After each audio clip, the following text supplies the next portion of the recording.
قرآن پاک کی اہم ترین صورتوں میں سے ہے. اسے ہر جمعہ پڑھنے کی تاکید ہے. جو شخص اسے ہر جمعہ کے روز پڑھے اس کے بارے میں نبی صلی اللہ علیہ وسلم نے فرمایا کہ جو جمعہ کے دن اس کی تلاوت کرے گا تو آئندہ جمعے تک اس کے لیے ایک خاص نور کی روشنی رہے گی، یعنی اللہ تعالیٰ اسے اپنی طرف سے ایک خاص روشنی عطا کریں گے. اسی طرح اس کی ابتدائی 10 آیات اور آخری 10 آیات کی فضیلت احادیث میں بیان ہوئی ہے کہ جو ان کو یاد کرے گا اور پڑھے گا وہ فتنہ دجال سے محفوظ رہے گا. تو اس کے لیے ہم یہ کر سکتے ہیں کہ ابتدائی 10 آیات کو بھی زبانی یاد کر لیا جائے اور آخری کو بھی. تو دن کی کسی نماز میں اگر ان کو پڑھ لیا جائے تو اس طرح انشاءاللہ وہ فضیلت جو اس کی حاصل ہو سکتی ہے وہ ہو جائے گی.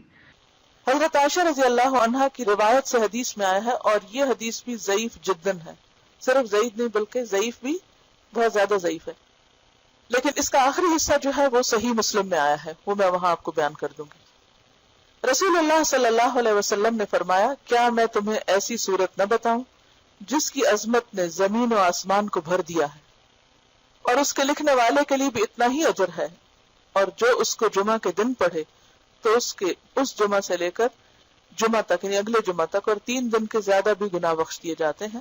اور جو آدمی سوتے وقت اس کی آخری 5 آیتیں پڑھے تو وہ رات کے جس حصے میں بھی اٹھنا چاہے گا اللہ اسے اٹھائے گا. تو لوگوں نے کہا ہاں اللہ کے رسول صلی اللہ علیہ وسلم ضرور بتائیے. تو آپ نے فرمایا سورت کہا. بہرحال ایک اور حدیث میں، اب یہ جو حدیث ہے یہ صحیح مسلم کی ہے کہ جو اسے جمعہ کے دن یا جمعہ کی رات میں پڑھے گا، یعنی جمعہ کی رات وہی جو جمعہ سے پہلے آ جاتی، وہ فتنے سے محفوظ رہے گا. اور ایک اور بات سے پتہ چلتا ہے کہ فتنہ دجال سے محفوظ رہے گا. اور اس کی جو پہلی 10 آیتوں سے متعلق حدیث ہے وہ بھی صحیح ہے کہ جو شخص اس کی پہلی 10 آیتیں پڑھے گا، یاد کرے گا، وہ فتنہ دجال سے محفوظ رہے گا. اسی طرح اس کے پڑھنے سے گھر میں سکینت اور برکت نازل ہوتی ہے.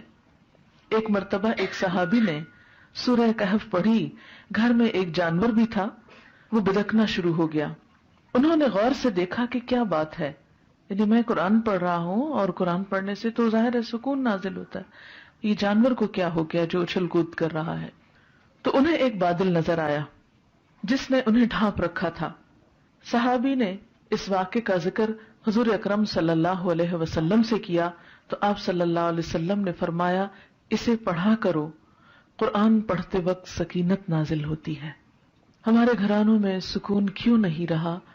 اس میں بہت سی وجوہات میں سے ایک وجہ یہ بھی ہے کہ میوزک کی آوازیں تو دن رات بلند ہوتی ہیں لیکن قرآن کی تلاوت کی آواز کم ہی سنائی دیتی ہے. اس کے لیے میں یہ سجیسٹ کروں گی کہ ایک تو قرآن پاک کا کچھ نہ کچھ حصہ نماز فجر کے بعد بلند آواز سے تلاوت کیا کریں کہ آپ کے آس پاس کی چیزیں سنیں، آپ کے گھر کے افراد سنیں، در و دیوار سنیں، کیونکہ جہاں جہاں تک قرآن کی آواز جائے گی وہ سب چیزیں آپ کے حق میں گواہ بنے گی.